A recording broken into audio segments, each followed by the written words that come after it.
Pendant la guerre entre Joy Boy et Im-sama, il y a eu deux familles des dés qui ont trahi. Une qui a trahi Joy Boy et une qui a trahi Im-sama. Celle qui a trahi Im-sama, on la connaît, c'est Nefertari Lily qui a refusé de faire partie des 20 rois, qui a quitté directement Marie-Joas Terre Sainte et qui en a profité pour cacher les Rio poneglyphes qui seront témoins de ce qui s'est passé pendant le siècle oublié.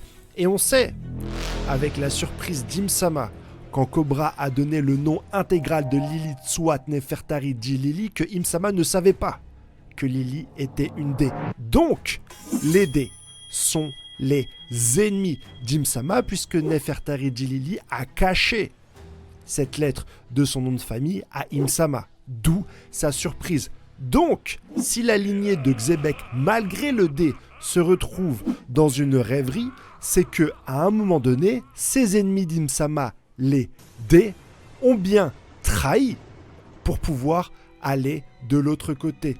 Donc, Xebec, ou en tout cas sa lignée, a été à un moment donné l'allié de Joy Boy et il l'a trahi pour rejoindre Im-sama, ce qui fait que Im-sama a anobli cette lignée et ce qui fait que, eh bien, un membre d'une race qui n'est pas humain a pu éviter la persécution et se retrouver dans une rêverie malgré que ça soit une race différente, à l'inverse des géants, des hommes poissons, des boucaniers, etc.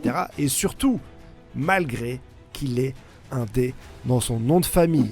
Donc, l'affrontement final se fera entre Luffy, qui est le descendant de Joy Boy, et Barbe Noire, qui est le descendant du premier traître du Judas, qui a très certainement vendu Joy Boy au profit d'Im-sama.